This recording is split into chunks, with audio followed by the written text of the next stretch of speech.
సత్ప్రసాదనాథుడు ఇంతవరకు మనతో ఉండి మనందరినీ దీవించినందుకు గట్టిగా చెప్పబడి దేవుడు మనందరినీ తాకి స్వస్థపరిచిన గొప్ప దేవుడు. ఈ రోజు నుండి నీ కుటుంబాన్ని, నీ భర్తని, నీ పిల్లల్ని కూడా ఆయన మార్గంలో ప్రతిలో మారు మనసు పొందినట్లుగా మనందరిలో మారు మనసు నిలబోతున్నాడు. హల్లెలూయా, హల్లెలూయా, హల్లెలూయా. ప్రభు మీతో ఉండునుగాక, నీ ఆత్మతోను ఉండునుగాక. సర్వశక్తి గల సర్వేశ్వరుడు పితా, పుత్ర, పవిత్రాత్మ మిమ్మందరినీ దీవించి కాచి కాపాడునుగాక.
తలంపుల నిమిత్తము ప్రార్థిస్తున్నాం.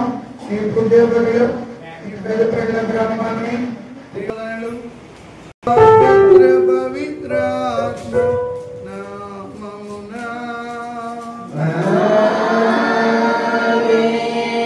నాథుడైన యేసుక్రీస్తు కృప, సర్వేశ్వరుని ప్రేమ, పవిత్రాత్మ సహవాసము మీ అందరితో ఉండునుగాక.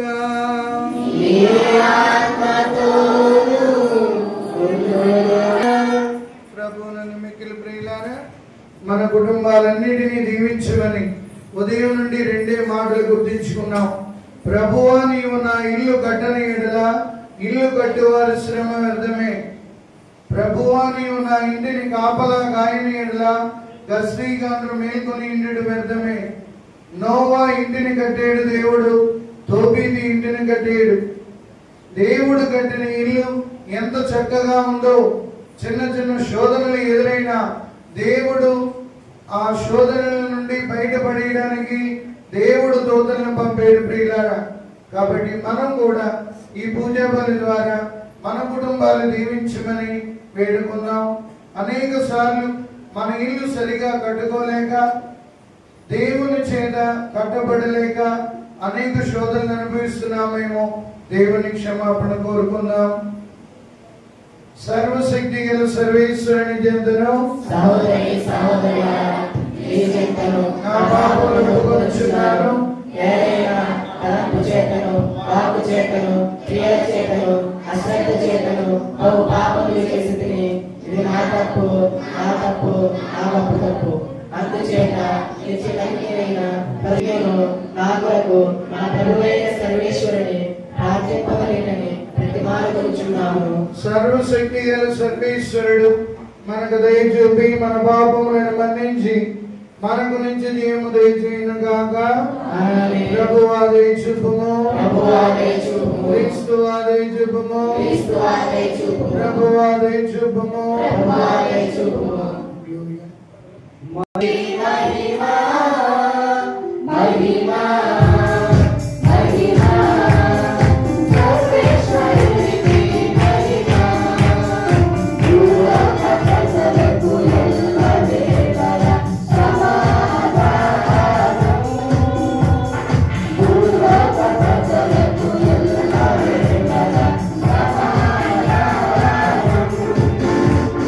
Hare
పాదదోలుతూ దేవుని యొక్క కృపలో ఎదుగుటకు ఈ పూజా బలి ద్వారా ఈ బిడ్డలకి సంపూర్ణ విడుదల దయచేయమని ఈ మనవులను మా ప్రభు అయిన యేసుక్రీస్తు ద్వారా మనవి చేయుచున్నాము. హగ్గయి గ్రంథము 1వ అధ్యాయము వచనములు 1వ వచనము నుండి 8వ వచనములు. హగ్గయి గ్రంథము 1వ అధ్యాయము పరిశుద్ధ వచనములు 1 నుండి 8 వచనములు. దర్యావేషు పారాసేకమునకు చక్రవర్తిగా ఉన్న కాలము 2వ ఏట 6వ నెల 1వ దినమున ప్రభువు హగ్గయి ప్రవక్త ద్వారా సందేశమును వినిపించెను. ఆ సందేశము షయల్తీయేలు కుమారుడును యూదా రాష్ట్ర పాలకునైన సెరుబ్బబేలు కొరకును యెహోసాదాకు కుమారుడును ప్రధాన యాజకుడునైన యెహోషువ కొరకును ఉద్దేశింపబడినది. సర్వశక్తిమంతుడైన ప్రభువు హగ్గయితో, ఈ ప్రజలు దేవాలయమును నిర్మించుట కింది అతను కాదని పలుకుచున్నారు అని చెప్పెను. అంతటా ప్రభువు హగ్గయి ద్వారా ఈ సందేశమును చెప్పెను. నా ప్రజలారా, నా మందిరము శిథిలమై ఉండగా మీరు చక్కగా కట్టుకున్న గృహములలో వసింపనేలా మీకేమి జరుగుచున్నదో పరిశీలించి చూడుడు. మీరు చాలా విత్తనములు చల్లినను కొద్దిపాటి పంటయే చేతికి వచ్చినది. మీరు భుజించుచున్నారు గాని కడుపు నిండా తినుటకు మీకు తిండి లేదు. ద్రాక్షారసమును సేవించుచున్నారు గాని తనివి తీర త్రాగుటకు మీకు పానీయము లేదు. బట్టలు తాల్చుచున్నారు గాని అవి మేము వెచ్చగా ఉంచజాలకున్నవి. కూలివారు చాలినంత వేతనమును సంపాదింపలేకున్నారు. ఈ కార్యములు ఇట్లెందుకు జరుగుచున్నవో బాగుగా పరిశీలించి చూడుడు. మీరిప్పుడు కొండలలోనికి పోయి కలపను తెచ్చి దేవాలయమును పునర్నిర్మింపుడు. అప్పుడు నేను సంతసింతును, కీర్తిని బడగదును. ఇది ప్రభువాక్కు.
ప్రభు మీతో ఉండను గాక. యోహాను గారు రాసిన శుభవార్తలోని భాగము. ప్రభువా నీకు మహిమ కలుగును గాక. 2వ అధ్యాయము వచనములు 1 నుండి 11 వరకు. 3వ రోజున గలిలయలోని కానానపల్లిలో ఒక పెండ్లి జరిగెను. యేసు తల్లి అతడు ఉండెను. యేసు ఆయన శిష్యులు ఆ వివాహమునకు ఆహ్వానింపబడిరి. అతడ వారికి ద్రాక్షరసము తక్కువ పడగా యేసు తల్లి వారికి ద్రాక్షరసము లేదు అని ఆయనతో చెప్పాను. శ్రీ, అది నీకేమి నాకేమి, నా గడి ఇంకనూ రాలేదు అని యేసు పలికెను. ఆయన తల్లి సేవకులతో ఆయన చెప్పినట్లు చేయడు అనను. యూదుల ఆచారం ప్రకారం శుద్ధీకరణకై అక్కడ 6 రాతి బాణలు ఉండెను. ఒక్కొక్క బాణలో 2-3 గొడవలు నీరు పట్టెను. ఆ బాణలను నీటితో నింపుడు అని యేసు వారికి చెప్పాను. అట్లే వారు వారిని అంచుల వరకు నింపిరి. అంతటా ఆయన, ఇప్పుడు విందు నిలబడి పెద్ద ఎద్దు కొంచెం ముంచుకొని పండు అని చెప్పగా వారు అట్లే తీసుకుని పోయిరి.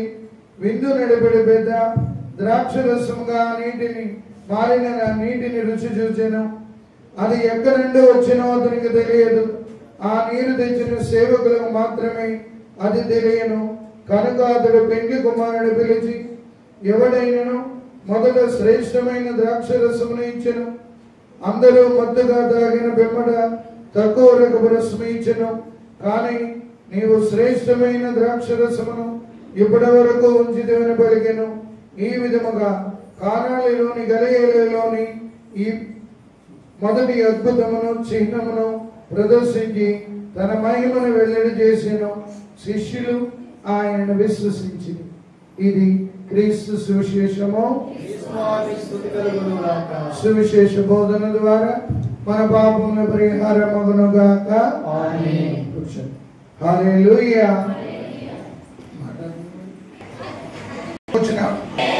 ఒకసారి నిద్రపోతున్న వాళ్ళు గట్టిగా చెప్పట్లు కొట్టండి. Very good. Hallelujah, hallelujah. యేసువా వందనం, యేసువా స్తోత్రం. మూడే మూడు మాటలు. ఎందుకంటే ఎలాగా ఉదయం నుండి మనం ధ్యానించాం కాబట్టి కొంతమంది రాలేని వాళ్ళు ఉన్నారు. పెళ్ళంటే ఓహో మీరు పెళ్లి చేసుకోలేదు కదా, అందుకనే పెళ్ళంటే నూరేళ్ళ పంట. ఒకరినొకరు అర్థం చేసుకుంటే అది నూరేళ్ళ పంట. ఒకరినొకరు మిస్అండర్స్టాండింగ్ చేసుకుంటే నూరేళ్ల మంట. దీంతో వచ్చింది పెద్ద తండ. హల్లెలూయా, హల్లెలూయా, హల్లెలూయా. ఈ పెళ్లిలో మన పెళ్లికి వచ్చిన వాడికి భోజనం పెట్టకపోతే ఎంత అవమానం చేస్తే పడిపోతామో, కానాన బలిలో పెళ్లికి వచ్చిన వాళ్ళకి ద్రాక్షరసం ఇవ్వాలి. 3 సార్లు తీసుకెళ్ళాను. అనపర్తి నుండి తీసుకెళ్ళాను, తర్వాత హంసవరం నుండి తీసుకెళ్ళాను, ఎస్కోట్ నుండి తీసుకెళ్ళాను, యెరూషలేము, పాలస్తీనా, జోర్డన్, ఈజిప్ట్ దేశాలు. హల్లెలూయా. ఇప్పుడు చూద్దామంటే కనపడలేదు. ఎందుకంటే బదులు కొట్టేసుకుంటున్నారు. యుద్ధాలు ఒకరి మీద ఒకరు కోపాలతో బదులు కొట్టుకుంటున్నారు. హల్లెలూయా. సో పెళ్లిలో ముఖ్యమైనవి ఏంటండి? భోజనాలు, తాలిబొట్లు, కొత్త చీర. ఏంటి పెళ్లిలో ముఖ్యమైనవి ఏంటి? పెళ్లి చేసుకోలేదు కదా, పాపం తెలియదు ఎవరికైనా. పెళ్లిలో ముఖ్యమైనవి ఏంటి చెప్పాలి? పెళ్లిలో ముఖ్యమైనవి. పెళ్లి చేసినప్పుడు ఏం చేశారు స్వామివారు? ఆయన ఏం చేయలేదండి, అని మా ఆయనే చేశారంట. హల్లెలూయా, హల్లెలూయా. 3 ముళ్ళు. ఎన్ని ముళ్ళు? ఎన్ని ముళ్ళు వేయాలి? ఈ 3 ముళ్ళు అంతరార్థం ఏంటి? మొదటి ముడి, ఇదిగో నేను నిన్ను ప్రేమిస్తున్నాను అని వేస్తున్నాడు. గట్టిగా చెప్పండి కూడా దేవుడు కొనండి. అప్పుడు అమ్మాయి మంచి వయసులో ఉంటుంది, అబ్బాయి మంచి వయసులో ఉంటారు. కాబట్టి మొదటి ముడి ఏమని చెప్తున్నాడు? నేను నిన్ను ప్రేమిస్తున్నాను. బాగుంది. రెండవ ముడి, నీ మీద నాకు విశ్వాసం ఉంది అని వేస్తున్నాడు. గట్టిగా చెప్పండి కూడా దేవుడు అన్నాడు. ఈ రోజు నుండి నేను నిన్ను నమ్ముతున్నాను, నువ్వు నన్ను అమ్ముకో. మామిడాకుల్లో లాగా, మామి చిగురులో లాగా నువ్వు నన్ను నమ్మి నేను నిన్ను నమ్ముకుంటాను. హల్లెలూయా. రెండవ ముడి, ఒకరి మీద ఒకరికి ఏముండాలి? నమ్మకం కదా. ఇక మూడవ ముడి, మనమిద్దరం కలిసి ఈ రోజు నుండి చివరి గడియ వరకు, దేవుడు పండు వయసు వచ్చే వరకు భార్యాభర్తలుగా జీవిద్దామని పవిత్రాత్మ సాక్షిగా. పవిత్రాత్మ అంటే ఎవరు? అగ్ని సాక్షిగా 3 ముళ్ళు వేస్తున్నాడు. గట్టిగా చెప్పండి కూడా దేవుడు అన్నాడు. ఈ 3 ముళ్ళు చాలా ముఖ్యమైనవి. అందుకే పెళ్ళంటే 100 ఏళ్ల పండు అంటాం. అర్థమైందా? ఒకడు అలాగే ఏలేశ్వరులో 2 ముళ్ళు వేసి నాకు రాదండి మీరే వేసుకోండి అంటున్నాడు. ఒరే, నేనైతే నా భార్య అయిపోతారా పిచ్చి కదా, నీకు అర్థం కాలేదు, నువ్వే వేయాలి. మరి దీనికి ట్రైనింగ్ ఇవ్వలేదు ఎందుకంటే అంటున్నాడు. 3 ముళ్ళు వేయడానికి కూడా ట్రైనింగ్ ఇవ్వాలి. హల్లెలూయా. అప్పుడంటే భయం ఉంటుంది, పరిశుద్ధాత్మ దేవుడు ఉంటాడు. ఈ 3 ముళ్ళకి ముఖ్యమైన ఆచారం ఉంది. మొదటి ముడి శరీరాలకు వేస్తున్నాం. భర్త శరీరం భార్యది, భార్య శరీరం భర్తది. శరీరాలను కలుపుతున్నాం మొదటి ముడి. రెండవ ముడి మనస్సులు కలుపుతున్నాం. అందుకే మనస్సులు కలిసిన శుభవేళ మాంగళ్య బంధం. అక్కడ పంతులు గారు వెళ్తే మాంగళ్యం తంతున మా దేవన ఏతున అని చెప్తాడు. ఇక్కడ గురువు అయ్యే మాటలు చెప్తారండి. హల్లెలూయా. ఇందులో దేవుని యొక్క ఆత్మ ఉంది. మంత్రాలు నీకు అర్థమైపోయినా మనస్సులు కలుపుతున్నాం. ఈ అమ్మాయి మనస్సు, అబ్బాయి మనస్సు. అందుకే కదా తోబీతికి సారానిచ్చి పెళ్లి చేసింది. హల్లెలూయా, హల్లెలూయా, హల్లెలూయా. మొదటి ముడి దేనికి వేసావు? గట్టిగా శరీరానికి. Very good. రెండో ముడి, మరి మూడో ముడి ఆత్మలకు ముడి పెడుతున్నాం. ఈ ఆత్మ, ఈ ఆత్మ, ఈ రెండు ఆత్మలు కలిసి పరమాత్మలతో ఒక రోజు లీనమవ్వాలి. గట్టిగా చెబడి కొట్టి దేవుడు అన్నాడు. మొదటి ముడి వేసినప్పుడు నేను నిన్ను ప్రేమిస్తున్నాను అని వేస్తున్నాడు. రెండవ ముడి వేసినప్పుడు నీ మీద నాకు నమ్మకం ఉందని వేస్తున్నాడు. మూడవ ముడి ఈ రోజు నుండి మన జీవిత చివరి గడియ వరకు భార్యాభర్తలుగా జీవిద్దామని వేస్తున్నాడు. చాలాసార్లు పెళ్లిలో చూడరు. అమ్మాయి ఎర్రగా ఉందా, కొద్ది బంగారం ఎక్కువ పెట్టారా, ఆ అబ్బాయి ఏం చేస్తాడు, 4 రాళ్ళు తెచ్చుకుంటున్నాడు. ఎందుకు? మీ అమ్మాయిని సమాధి చేయడానికి. అంతే కదా. ఆ అబ్బాయి 4 రాళ్ళు తెచ్చుకుంటున్నాడు. ఎందుకు? సమాధి కట్టడానికి. మనం ఎప్పుడు అబ్బాయి శాలరీ, అబ్బాయి ఎంత ఉద్యోగంలో ఉన్నాడు చూస్తున్నాం, కానీ అబ్బాయి మంచోడా కాదా, ఈ అమ్మాయిని జాగ్రత్తగా చూసుకోగలడా లేదా, ఎటువంటి చెడు అలవాట్లు ఉన్నాయా లేదా అని ఎవరైనా చూస్తున్నారా పెళ్లిలో? అచ్చా ఎర్రగా ఉన్నాడు, ఉండు నీకు బ్లేడ్ అట్టుకొని గీకెత్తే నువ్వు ఎర్రగా వచ్చేది కలుస్తాయా కలవా అని చూడాలి. హల్లెలూయా. పెళ్ళి అంటే 3 ముళ్ళు 7 అడుగులు. ఈ 7 అడుగులు ఏంటి? 14 అడుగులు వేయచ్చు కదా. పవిత్రాత్మ యొక్క సర్వేశ్వరుని యొక్క వరాలు ఎన్ని? 7. ఏంటండి చెప్పండి? ధ్యానము, చెప్పండి, బుద్ధి, విమర్శ, దృఢము, తెలివి, భక్తి, దేవభయం. ఈ రెండింటిలో భార్యాభర్తలు కలిసి నడవాలి. జ్ఞానము, ఇందాక సామెతల గ్రంథం 14:1 చదువుకున్నాం. ఏమని? తెలివైన ఇల్లులు కట్టును, తెలివి తక్కువ. నా బైబిల్ ఎట్టుపోయి నేను ఎక్కడ చెప్పను?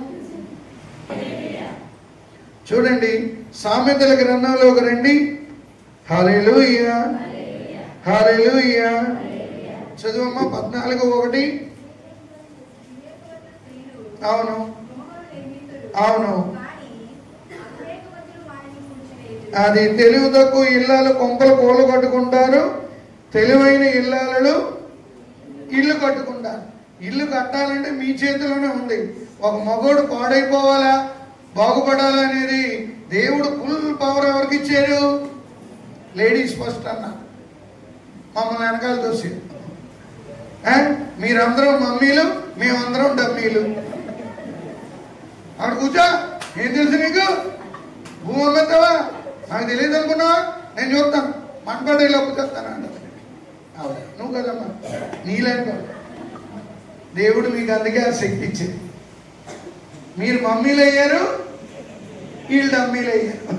హల్లెలూయా, హల్లెలూయా. ఇప్పుడు చదువునైన సామెతలు 18:22 తొందరగా. భార్యను బడసిన వాడు, అవును, పెళ్లి ద్వారా నువ్వు దేవుని యొక్క అనుగ్రహం మీరందరూ సంపాదించుకున్నారు. గట్టిగా చెప్పండి కూడా. పెళ్ళైన వారు దేవుని మహిమపరచండి. పెళ్లి ద్వారా చక్కని అనుగ్రహం సంపాదించుకున్నారు. అందుకే చెప్పాను 3 ముళ్ళు 7 అడుగులు. అర్థమైందా? హల్లెలూయా, హల్లెలూయా. 14వ వచనం చదవమ్మా. 19వ అధ్యాయం సామెతలు. అంతే కదా. మా నాన్నగా ఆస్తి ఉంటే నాకు వస్తుంది, మా నాన్నకు లేకపోతే నాకు రాదు. కానీ తెలివైన ఇల్లాలు దేవుడు ఇచ్చే వరం. గట్టిగా చెప్పండి కూడా. దేవుడు కొనాలి. చూసారా? అంతా మీ చేతుల్లో పెట్టేశాడు దేవుడు. కదా. తెలివైన ఇల్లాలు ఇల్లు కట్టుకుంటారన్నాడు. తెలివైన ఇల్లాలు దేవుడు ఇచ్చే వరమాట.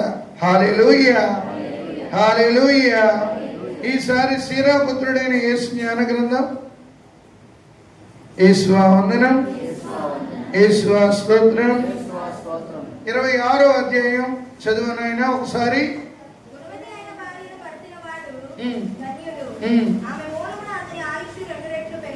మగాడికి ఆయుష్ ఎవరి ద్వారా పెరుగుతుంది? ఆడు బతుకున్న చెప్పు ఎదవా ఎదవా ఎదవా అంటాం. చచ్చిపోయిన తర్వాత అయ్యో మాయా నువ్వు ఎంత మంచోడో మాయా, ఈ మాట బతుకున్నప్పుడు చెబితే నీ మాయ ఇంకొక 5 సంవత్సరాలు బతుకును కదా. బతుకున్నని చెప్పు వాడు ఎదవా, ఎందుకు పనికిరాడు, ఎందుకో ఎదవ అంటాం. మరి ఆడు ఎదవైతే నువ్వేమయ్యావు? నాకు తెలియదు బాబు, ఈ ఊరు మాది కాదు. చాలా మగవాళ్ళ మంది ఎందుకు గుడికి రారు, ఎందుకు సంసారంలో యాక్టివ్గా పాలు పంచుకోరు అంటే అన్నీ మా ఆవిడ చూసుకుంటుంది కదా, నాకేముంది శుభ్రంగా తాగి తిరుగుతానంటాడు ఒకడో. మగవాళ్ళు నిజమేనా? మనం ఒకటే, మనం పరంపరం. హల్లెలూయా. అందుకే భర్తను కలుపుకొని పోవాలి భార్య కదా. ఇక్కడ భార్య ద్వారా భర్త ఆయుష్ పెరుగుతుందని రాశారు, కానీ భర్త ద్వారా భార్య ఆయుష్ పెరుగుతుందని రాశారండి. మీ భర్తల ఆయుష్ పెరగాలన్నా మీ చేతిలో ఉంది, నొక్కియాలన్నా మీ చేతిలో ఉంది. అమ్మలు వింటున్నారా? బొమ్మలు మా ముందు గుమ్మలు.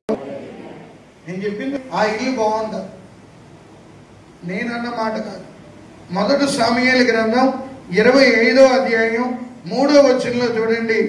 భార్య ద్వారా భర్త ఆయుష్ పెరిగింది. 1 సమూయేలు గ్రంథం 25వ అధ్యాయం 3వ వచనం చదువమ్మా. Very good. ఆడి పేరు ఏం పేరు? ఏ బాలు? నాబాలు.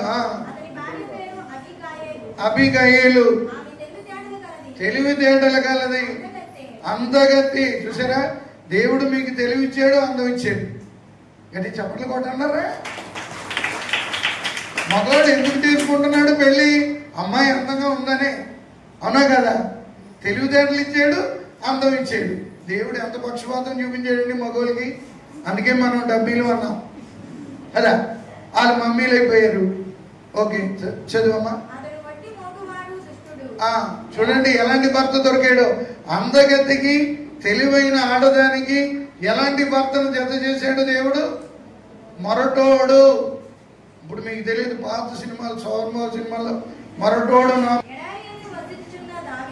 ఇక్కడ ఏం జరిగిందంటే, టైం లేదు కాబట్టి నేను మళ్ళా ట్రైన్ క్యాచ్ చేయాలి కాబట్టి చెప్పేద్దా.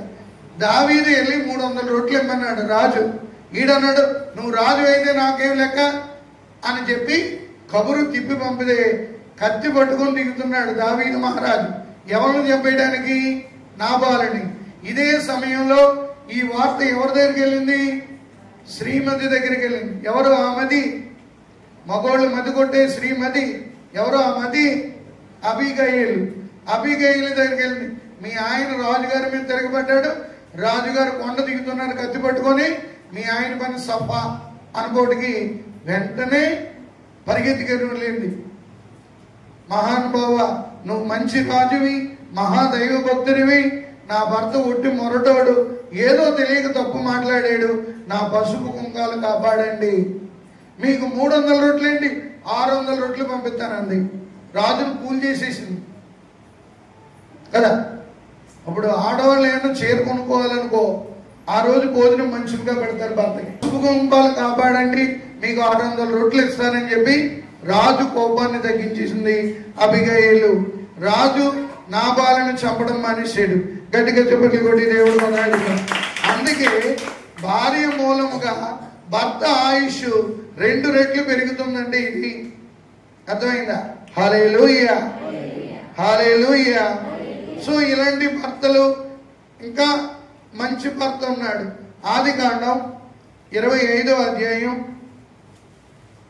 హల్లెలూయా, హల్లెలూయా. యేసువా వందనం. చదువమ్మా 19వ వచనం.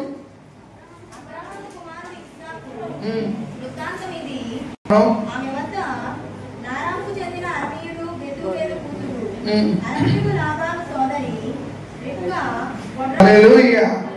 ఆ రోజుల్లో భార్య గొడ్రాలైతే ఇంకొక భార్యను చేసుకోమని చట్టం ఉంది. అలాంటి టైంలో కూడా ఉత్తమ భర్త అంటే ఎలా ఉన్నాడో చూడండి. భార్య గొడ్రాలైంది కానీ ఇంకొక ఆడవ దాని వైపు చూడలేదు. గడిక చెప్పలు కొట్టి దేవుడు కొన్నాడు. ఆయన ఇంటిలో సమస్య వస్తే తల్లిదండ్రులు నిందిస్తాం, తర్వాత ఇంకెవరిని నిందిద్దాం? దేవుడిని నిందిస్తాం, ఇంకెవరిని నిందిద్దాం? భార్యను నిందిస్తాం, మనల్ని మనం నిందించుకుంటాం. ఇస్సాకులో ఉన్న మంచి గుణం ఏంటి? ఎవరిని నిందించలేదు. దేవా, ఈ భార్య నువ్వే ఇచ్చావు, ఈవిడికి ఒక బిడ్డనివ్వండి అని భార్య కొరకు భర్త ప్రార్థన చేసి. ఈరోజు ఎంతమంది మగవాళ్ళు మీ భార్యల కొరకు ప్రార్థన చేస్తున్నారు? ఎలాంటి అడగొద్దు స్వామిని, మీరు ప్రసంగం చెప్పేయండి. హల్లెలూయా. ఏ కుటుంబం బాగుంటుందంటే ఏ భర్త అయితే తన భార్య కొరకు ప్రార్థిస్తాడో ఆ భార్య బాగుంటది, ఆ కుటుంబం బాగుంటది, అది దీవెనకరంగా మారుతుంది. ఉత్తమ భర్త అంటే అదే. ప్రియమైన దేవుని బిడ్డలారా, హల్లెలూయా. సో భర్త కోసం భార్య ప్రార్థన చేయాలి, భార్య కొరకు భర్త ప్రార్థన చేయాలి, ఆ కుటుంబంలో దేవుడు ఉండాలి. హల్లెలూయా, హల్లెలూయా, హల్లెలూయా. కాబట్టి చూడండి, భార్య మూలంగా భర్త ఆయుష్ 2 రెట్లు పెరిగింది కదా. ఇప్పుడు చూద్దాం. హల్లెలూయా. ఇంకేం జరుగుతుందో, భార్య ద్వారా భర్త ఏ రీతిగా దీవించబడుతున్నాడో చూద్దాం. చదవమ్మా. ఏం ఆనందాన్ని ఇస్తుందండి? ఏ భార్య? గట్టిగా. మంచి బుద్ధి గల భార్య భర్తకి పరమానందాన్ని ఇస్తారు. ఈ రోజు భార్యలు ఎవరిని ఇస్తున్నారు? బ్రహ్మానందాన్ని ఇస్తున్నారు. అదే కదా. భార్య భర్తకి పరమానందం కలిగించేటట్లు ఉండాలి. అప్పుడు ఆ కుటుంబం హాయిగా ఉంటుంది. హల్లెలూయా. ఇప్పుడు ముఖ్యమైన మాట చదువుతుంది. ఎప్పుడు మా ఇంట్లో శాంతి లేదు, అందుకే 2 క్వార్టర్లు కొడుతున్నానంటాడు ఒకడు కదా. ఎందుకు నేను తాగుతున్నానంటే మా ఇంట్లో శాంతి లేదండి, మా ఆవిడ భోజనం పెడుతుంది, కొనుగుతుంది, ఇంట్లో ఎప్పుడు ఒక సొద, అందుకే ఇవన్నీ తట్టుకోలేక శుభ్రంగా ఒక బాటిల్ కూడా ఎత్తేసి హాయిగా పడుకుంటున్నానండి. సద్బుద్ధి గల భార్య భర్తకి పరమానందాన్ని ఇస్తారు. ఏ భార్య అయితే భర్తకు పరమానందాన్ని ఇచ్చిందో అప్పుడు ఏమవుతుంది? ఆ ఇల్లు శాంతి సమాధానాలతో ఉంటుంది. గట్టిగా చెప్పటి కొట్టి దేవుడు కొన్నాడు. ఈ రోజు మన ఇంట్లో అన్నీ ఉంటున్నాయి, ఒకటే ఉండవు లేదు. ఎవరి శాంతి? ఎక్కడ దొరుకుతుంది చెప్పండి? ఫాదర్ వెళ్ళి పెళ్లి చేసుకుంటానంటాడు. అమ్మాయి పేరు శాంతి, భర్తకు ఉండదు మనశ్శాంతి, ఇంట్లో వాళ్ళు ఎవరికి ఉండదు విశ్రాంతి. పేరు శాంతి. అబ్బాయి పేరు కరుణ, అప్పుడుగా ఒక 20 మందిని మోసేస్తాడు, పొడిసేస్తుంటాడు. ఏం పేరు? కరుణ కుమార్. అబ్బా, ఎంత బాగుంది పేరు. మన పేరుకి మన జీవితానికి పొద్దు లేదు. ఆడి పేరు మార్కు, ఆడికన్నీ రిమార్కులే. హల్లెలూయా. స్కూల్లో రిమార్కు, కాలేజీలో రిమార్కు, హాస్టల్లో రిమార్కు, ఉద్యోగం చేస్తే ఉద్యోగంలో రిమార్కు, పేరు మార్కు. ఇలా ఉంటున్నాయి మన జీవితాలు. మరి దేవుడు ఎలా దీవించాడండి? సద్బుద్ధి గల భార్య భర్తకి పరమానందాన్ని కలిగించును, అతడు శాంతి సమాధానాలతో భర్త దీవించగలుగుతాడు. ఇప్పుడు ముఖ్యమైన మాట, మంచి ఇల్లాలు. అవును, అది ఎవరికి దొరుకుతుంది? గట్టిగా చెప్పండి కూడా దేవుడు కొన్నాడు. మా అబ్బాయికి మంచి భార్య దొరకలేదండి. మీ అబ్బాయి మంచోడేనా? మీ అబ్బాయి మంచోడే అయితే మీ అబ్బాయికి మంచి అమ్మాయే దొరుకుతుంది. చూసారా దేవుడు ఎలా జతపరుస్తున్నాడో జంటల్ని? మనం మంచోళ్ళం కాదు, మనకన్నీ మంచివి కావాలి. హల్లెలూయా, హల్లెలూయా, హల్లెలూయా. ఎందుకు కుటుంబాలు దెబ్బతింటున్నాయో ఈసారి ఆలోచించుకోండి. ఎందుకు కుటుంబాల్లో శాంతి సమాధానం లేవో ఈసారి ఆలోచించుకోండి. ఎప్పుడైనా భార్య భర్తలుగా మీరు కూర్చొని మాట్లాడుకున్నారా అండి? భార్య భర్తలుగా భర్త బాధను భార్య, భార్య బాధను భర్త ఇద్దరూ పంచుకోగలుగుతున్నారా? అలా పంచుకోగలిగితే ఆ కుటుంబం చాలా ఆనందంగా ఉంటుంది. ఒకరినొకరు అర్థం చేసుకోవాలి. సంసారం అంటే ఏంటంటే భర్తను భార్య అర్థం చేసుకోవాలి, భార్య భర్తను అర్థం చేసుకోవాలి. అప్పుడు ఆ ఇల్లు బంగారమే. అందుకే నీ ఇల్లు బంగారం గాను అన్న పాట వచ్చింది. హల్లెలూయా, హల్లెలూయా. అనపర్తిలో నేనున్నప్పుడు చంద్రరావు అని వాళ్ళ ఆవిడ కుష్ఠరోగంతో ఉండేది. ఇలా చేతులుండి కాదు, వీల్ చైర్ మీద వచ్చింది. ఒకరోజు అడిగాను, ఏంటమ్మా అంటే, నేను వాడు పద్మశాలి, నేను మహా అందగత్తిని ఫాదర్, అందం వల్ల వెర్రవీగి మా ఆయన్ని పట్టించుకోలేదు, ఆడు ఒట్టి అమాయకుడు. ఈరోజు నాకు ఈ కుష్ఠరోగం వచ్చింది. రోజు నాకు స్నానం చేయిస్తున్నాడు, చీర కడుతున్నాడు, బొట్టు పెడుతున్నాడు, అన్నం వండుతున్నాడు, భోజనం పెడుతున్నాడు. ఇది దాంపత్య జీవితం అంటే. నువ్వు అందంగా ఉంటే నేను ప్రేమిస్తాను, నువ్వు బాగోకపోతే నేను పక్క తోసేస్తానని కాదు.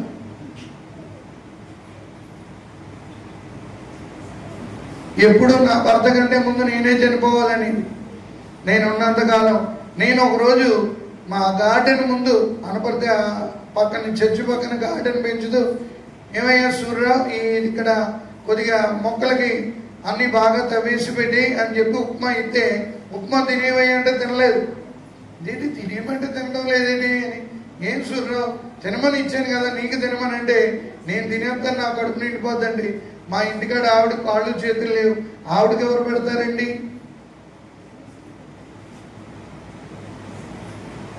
ఆవిడకి కాళ్ళు లేవు, చేతులు లేవు, కుష్ఠరోగంతో మొత్తం పోయి. హల్లెలూయా, హల్లెలూయా. ఇంటికి వెళ్ళండి, నేను సగం ఆవిడ సగం తింటా ఉన్నా. భార్య భర్తలంటే సిరి సగమే. ఈరోజు కుటుంబాలలో బాగోలేదని, పల్లెటూరు అవని పట్టణం అని, నేను నిన్ను చంపేస్తాను, నువ్వు నన్ను చంపి. మన సాంబార్లో భర్తకి విషం పెట్టి చంపేసిన భార్య. ఎంత మంచి ఇల్లాలో, ఉత్తమ ఇల్లాలని అలా బంధం. ఎందుకంటే దేవుడు జతపరిచిన బంధం ప్రియులారా. ఆ బంధాన్ని అపవిత్రం చేయకండి. మీరందరూ మంచోళ్ళని తెలుసు. సాంబార్లో విషం పెట్టి చంపేసింది. భర్తలు రోజుకు 1 గంట ఉదయం సాయంత్రం మాట్లాడుకుంటే మీ సంసార జీవితం బలంగా ఉంటుంది. మీ మధ్యలోకి అనుమానాలు రావు. చాలాసార్లు అనుమానం ఎక్కడ మొదలవుతుంది? రోజు మా ఆయన లేటుగా వస్తున్నాడు.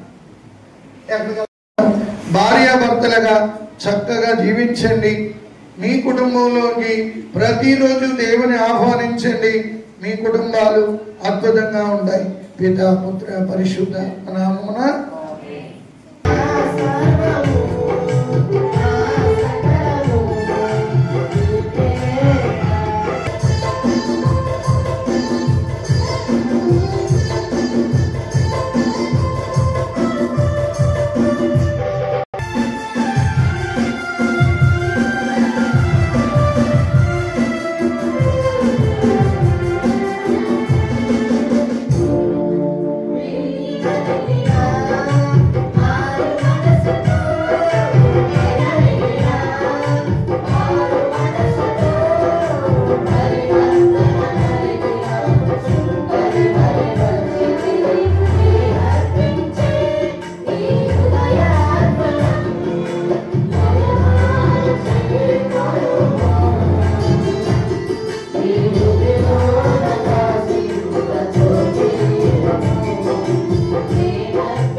కలిగినట్లు ప్రార్థించుదము. ప్రభువు తన నామస్తుతి మహిమల కొరకును మన ప్రయోజనం కొరకును తన పవిత్ర శ్రీ సభ ప్రయోజనం కొరకును నీ కర్మల ద్వారా ఈ బలిని స్వీకరించుగాక.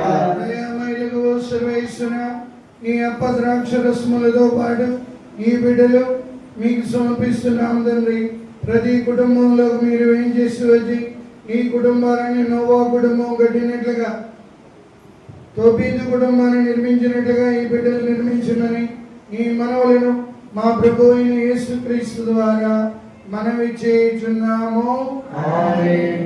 ప్రభు మీతో ఉండును గాక, మీ ఆత్మతోను ఉండును గాక. మనస్సులో ఉన్నది మనకు త్రిప్పండి. ప్రభువు వైపు తిరిగినాము. మన దేవుడైన ప్రభువును కృతజ్ఞత తెలుపుదము.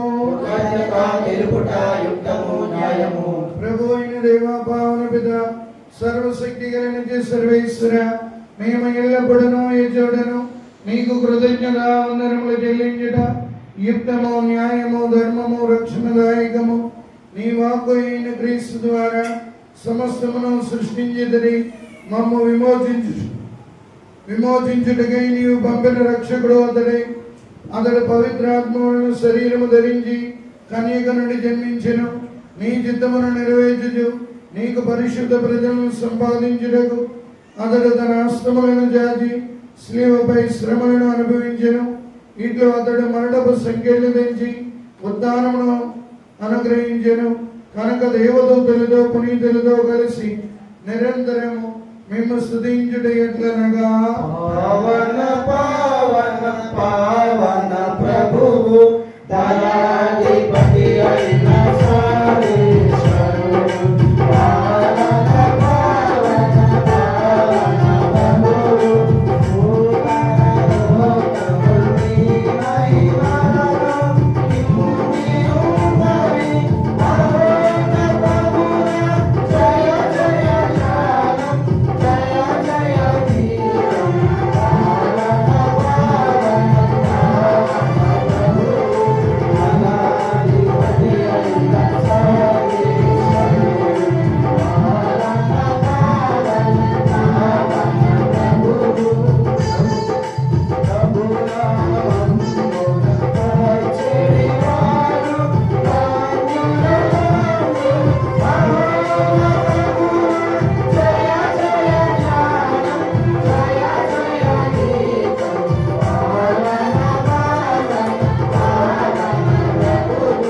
దయాధిపతి అయిన సర్వేశ్వరుడు.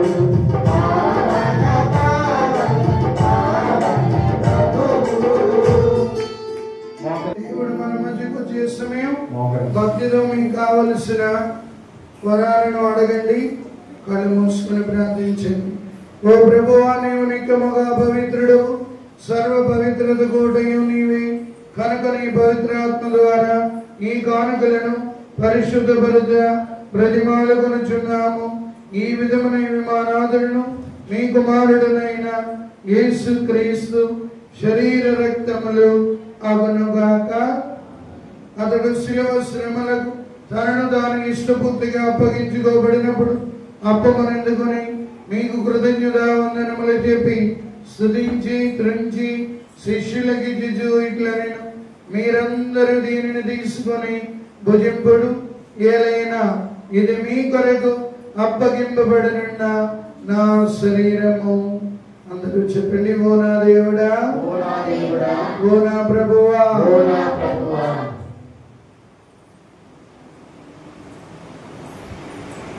భోజనానంతరము పాత్రమునందుకొని మరలా మీకు కృతజ్ఞత వందనములు చెప్పి శిష్యులకి ఇచ్చుచు ఇట్లనెను, మీరందరూ దీనిని తీసుకుని దీని నుండి పానము చేయుడు. ఏలైనా ఇది నూతన నిత్య నిబంధన యొక్క నా రక్తపు పాత్రము. ఇది మీ కొరకును ప్రజలందరి కొరకును పాప పరిహారమునకై దారవేయబడును. దీనిని నా జ్ఞాపకార్థము చేయుడు. అందరూ చెప్పండి, ఓ నా దేవుడా, ఓ నా దేవుడా, ఓ నా ఏలిన వారా. ఓ నా ఏలినవాడా.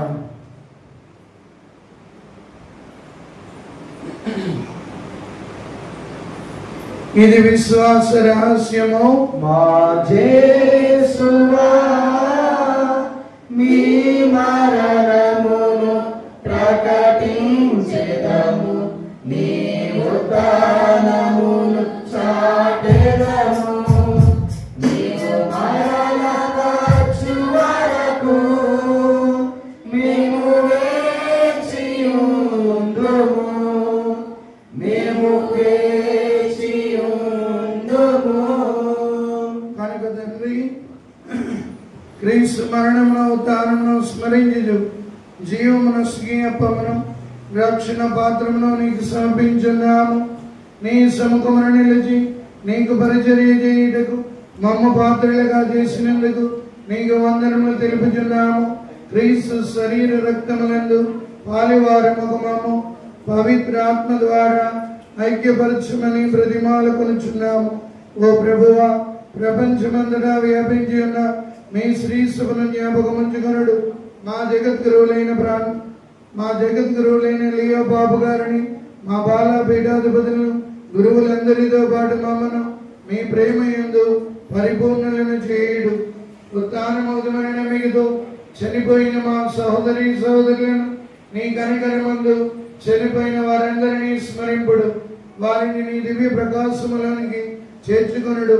మా అందరిపై దయచూపి దేవుని కన్నితలకు మహిమాతతోను ఆమె భర్తయ్యకు మహావిరక్త భర్తయ్యకు జోజప్ప గారితోను పునీత అపోస్తులైన పేతురు పౌలు గారితోను ఆది నుండి మీకు సేవ చేసిన పుణ్యాత్మలైన పునీత అంతోని వారితోను దేవస్వయం పిళ్ళే గారితోను పాత్రి పియో గారితోను చిన్న దిరేసమ్మ గారితోను మదర్ దిరేస గారితోను మాకు నిత్య జీవంలో భాగమును దయచేయుడు. అప్పుడు వారితో కలిసి మీ కుమారుడు యేసుక్రీస్తు ద్వారా మిమ్ము స్తుతించి మహిమపరచుదము. క్రీస్తు ద్వారా, క్రీస్తుతో, క్రీస్తునందు సర్వశక్తి గల పదవిను సర్వేశ్వర పవిత్ర ఆత్మతో అనేకమైండు మీకు యుగ యుగములు గౌరవ మహిమలు కలుగును గాక. ఆమేన్. అందరూ లేచి నిలబడండి.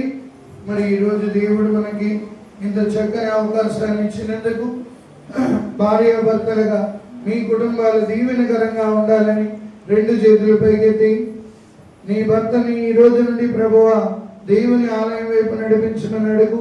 నీ కొడుకుని, నీ కూతురిని దేవుడికి సమర్పించు. రెండు చేతులు పైకెత్తి పరలోకమైన పరలోక ప్రార్థన ద్వారా వేడుకొందుము. పరలోకమందున్న మా యొక్క తండ్రి, నీ నామము పూజింపబడుగాక, నీ రాజ్యం వచ్చుగాక, నీ చిత్తము పరలోకమందు నెరవేరునట్లు భూలోకమందు నెరవేరుగాక. నానాటికి కావలసిన మా అన్నము మాకు దయచేయండి. మా యొక్క అప్పుడున్న వారిని మన్నించినట్లు మా అప్పులను మన్నించండి. మా శోధనలో ప్రవేశింపకుండా కీడు నుండి మమ్మల్ని రక్షించండి. ప్రభువా, నీ కీడు నుండి మమ్మల్ని రక్షించండి. మా ఈ రోజుల్లో మాకు శాంతిని, సమాధానం దయచేయండి. మీ దయానుగ్రహములను మేము పాపం నుండి విముక్తులమై ఎట్టి కలతలకు గురి కాకుండానట్లు చేయుడు. మేము మోక్షానందమును మా రక్షకుడైన యేసుక్రీస్తు ఆగమమును నిరీక్షించుచుందము. నిరంతరము నీదే రాజ్యము, నీదే అధికారము, నీదే మహిమ. శాంతిని మీకు అనుగ్రహించున్నాను, నా శాంతిని మీకు ఇచ్చుచున్నాను అని మీ అపోస్తులతో వచించిన ప్రభు అయిన యేసు మా పాపములను లెక్కింపగా మీ తెలుసు విశ్వాసమును కటాక్షింపుడు. మీ చిత్త ప్రకారం దానికి సమాధానమును ఐక్యమును అనుగ్రహింపుడు. యుగ యుగములు జీవించు పరిపాలించు ప్రభువా. ప్రభు శాంతి ఎల్లప్పుడు మీ అందరితో నుండును గాక. ఒకరికొకరు సమాధానం తెలుపుకుందాము. సర్వేశ్వరుని గొర్రెపిల్ల, లోక పాపములను పరిహరించు ప్రభువా, మాకు దయ చూపుము. సర్వేశ్వరుని గొర్రెపిల్ల, లోక పాపములను పరిహరించు ప్రభువా, మాకు దయ చూపుము. సర్వేశ్వరుని గొర్రెపిల్ల, లోక పాపములను పరిహరించు ప్రభువా, మాకు శాంతిని దయచేయము. ఇదిగో సర్వేశ్వరుని గొర్రెపిల్ల, ఇదిగో లోకమీక పాపములను పరిహరించిన వారు. ఉదయం నుండి మనతో ఉన్న ప్రభు ఈయనే. ఆయన ప్రేమ విందులో పాలు పంచుకున్న మనమందరము ధన్యులము. ప్రభువా, మీరు నన్ను ప్రవేశించడం నేను పాత్రుడను కాను. మీరు ఒక మాట పలికిన నా ఆత్మ స్వస్థత పొందును. క్రీస్తు శరీర రక్తములు మనకు నిత్య జీవమును వసును గాక. ఆమేన్.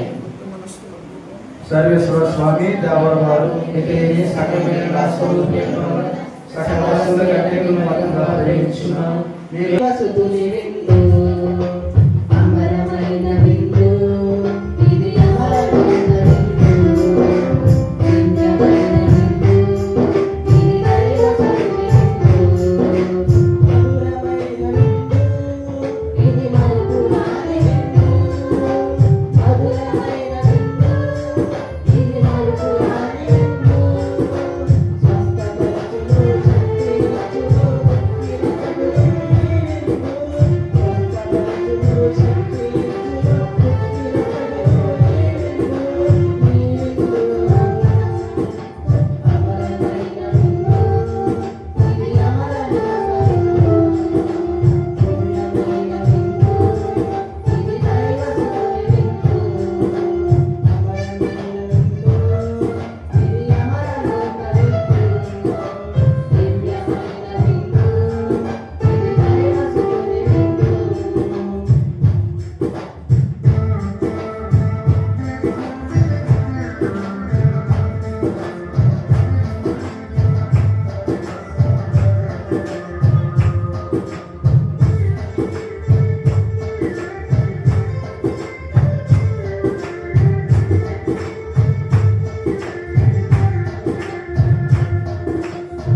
పునీత విజ్ఞాస వారు చేసిన జపం. క్రీస్తుని ఆత్మమా నన్ను పరిశుద్ధపరచండి. క్రీస్తు కార్యపడిందా క్రీస్తు అనుభవించిన కష్టమా ఓ మంచి చేసువా వివరించండి. గాయముల లోపల నన్ను దాచుకోండి. ఏమి మెడవాయినట్లు చేయకండి. దుష్ట శత్రువుల చేతులు దొరకనట్లు నన్ను కాపాడండి. నా మరణ సమయమందు మీరు నన్ను పిలుచుకోండి. అప్పుడు మీ పునీతులతో కూడా ముగింపు లేని కాలము. నేను మీకు స్తుతించుదును. అందరూ లేచి నిలబడదాం. దేవుడు ఉదయం నుండి మనతో ఎంత చక్కగా మాట్లాడి అనేక మందిని తాకి స్వస్థపరిచున్నారు. ఆ దేవదేవుని గట్టిగా చెప్పడి కొడి దేవుడుగా తెలియజేద్దాం. అదే రీతిగా ఉదయం నుండి మనతో ఉండి చక్కని వాయిద్యాన్ని వాయించి ఉన్నారు. వాళ్ళకు కూడా గట్టిగా చెప్పడి కొడి తెలియజేద్దాం. మన ఫోటో పెట్టుకున్నామంటే భోజనం పెట్టామంటే ఎదుటి వాడికి ఏం చేయాలి? జాగ్రత్తగా వింటారో ఆ వాక్యం వారిలోకి వెళ్ళి పనిచేసి అద్భుతం చేస్తారు. హల్లెలూయా హల్లెలూయా హల్లెలూయా హల్లెలూయా హల్లెలూయా హల్లెలూయా. ఉదయం అనేక మందిని ప్రభువు తాకి ఉన్నారు. ఆ తర్వాత మీ మాస్టర్ గారు చెప్పండి, ఎప్పుడైతే నువ్వు కన్నీటితో దేవుని అడుగుతావో, దేవుని సన్నిధిలో కూర్చొని ప్రార్థిస్తావో, దేవుడు అమితంగా దీవిస్తాడు. హల్లెలూయా హల్లెలూయా హల్లెలూయా హల్లెలూయా హల్లెలూయా హల్లెలూయా. కాబట్టి ప్రియమైన దేవుని బిడ్డలారా, అందరినీ కూడా ప్రభు తాకి ఉన్నారు. చివరి ఆశీర్వాదం అయిన తర్వాత తైలంతో ప్రార్థన చేస్తాం. తప్పనిసరిగా దేవుడు మనల్ని స్వస్థపరిచే సమయం. ప్రార్థించుదాము. అందరూ తలలు వంచి ప్రార్థించండి. ప్రార్థించుదాము. దయామయులుగో సర్వేశ్వర, మీ దివ్య శరీర రక్తములు భుజించిన మమ్మందరినీ ఆశీర్వదింపుడు. నిరంతరం మీ కృపను మాపై ఉంచి ఈ సంఘాన్ని, ఈ బిడ్డలను 30 60 100 ఫలింపజేయమని అనేక ఆశ్చర్య కార్యాలు, అద్భుత కార్యాలు చవి చూస్తూ ఇంకా విశ్వాసంలో బలపడుతూ భార్యాభర్తలుగా, తల్లి పిల్లలుగా, అన్నదమ్ములుగా, అక్క చెల్లెళ్ళుగా మీ కృపానుగ్రహాలు పొందుకొని ఆనాడు నోవా కుటుంబాన్ని దీవించినట్లుగా తోబీతు కుటుంబంలో మీ సహాయాన్ని అందించి కుటుంబాన్ని నిర్మించినట్లుగా ఈ బిడ్డలందరినీ నిర్మించమని ఈ మనవులను మా ప్రభు అయిన యేసుక్రీస్తు ద్వారా మనవి చేయుచున్నాము. ప్రభు మీతో ఉండును గాక. సర్వశక్తి గల సర్వేశ్వరుడు పితా, పుత్ర, పవిత్రాత్మ మిమ్మందరినీ ఆశీర్వదించి కాచి కాపాడును గాక. సమాధానంతో వెళ్ళి క్రీస్తుని ప్రేమలో సేవలో జీవించండి. సర్వేశ్వరునికి వందనములు. జేసుదాస్ ఫాదర్ గారు మరి స్థలానికి రావడం మాకెంతో ఆనందం. సంఘాన్ని బట్టి, మన సంఘర్షణ బట్టి ప్రత్యేకమైనటువంటి వందనాలు జేసుదాస్ ఫాదర్ గారికి మేము చెల్లిస్తూ ఉన్నాం. మా కోసం ప్రార్థన చేయండి, మీకోసం మేము ప్రార్థన చేస్తాం. మనం అందరం కూడా మరి ఫాదర్ గారి కూడా ప్రార్థన చేస్తామండి. ఎందుకంటే ఆయన ఒక అద్భుతం. నిజంగా ఆయన మాట్లాడేటువంటి పరిస్థితి లేదండి. అయినా అలా మాట్లాడుతున్నారంటే, అంత స్వరం మంచి మాట్లాడుతున్నారంటే అది దేవుడు నడిపింపు అనమాట. ఫాదర్ గారు కూడా మరి అంత దూరం ఏది తిరిగేస్తున్నారు, చాలా దూర ప్రాంతాలు వెళ్తున్నారు. ఎన్నో అద్భుతాలు చెప్తేనే మనం తరగబోయి ఎన్నో అద్భుతాలు. మరి ఏ విచారణకి వెళ్ళినా కానీ అక్కడ ఎన్నో అద్భుతాలు జరుగుతున్నాయి, ఆశ్చర్యకరాలు జరుగుతున్నాయి. కానీ మనకు వాక్యమే బోధించేది చెప్పాలంటే. ఆ అద్భుతాలు చెప్తే కనుక వాక్యం ఉంటుందేమని వాక్యమే బోధించేది. మరి ఫాదర్ గారికి ప్రత్యేకమైన వందనాలు, మీకోసం ప్రార్థన చేస్తాము. అలాగే ఆర్కెస్ట్రా వారికి మరి మనతో పాటు ఉండి ఇంతవరకు చక్కని వాయిద్యాలు వంచిన ఆర్కెస్ట్రా వారికి ప్రత్యేకమైన వందనాలు. మరి రాయవరం చెప్పండి రాయవరం నుండి మరి విశ్వాసం వచ్చారు. మంచి విశ్వాసం అంటే అదండి, ఆగిపోయారు. వాక్యం వినాలని ఆగిపోయారు. మధ్యాహ్నం అన్నారు, మరి సాయంత్రం కూడా ఫాదర్ గారు ఉండిపోతున్నారంటే ఆగిపోయారు. రాయవరం విశ్వాసులకు, సంఘస్థులకు సరిగ్గా చప్పలు కొట్టి తాపేశ్వరం గ్రామం అని కూడా యుద్ధులు వచ్చారండి. మరి నైట్ ఇక వస్తారు. సంఘస్థులు చెప్పాను కాబట్టి రేపు ఎల్లుండి కార్యక్రమాలు కూడా పాల్పంచుకుంటారు. మరి తాపేశ్వరం యూత్ వారికి మరి ముఖ్యంగా మనం వారికి ప్రత్యేకమైన వందనాలు చెల్లిస్తూ ఉన్నాం సంఘం తరపున.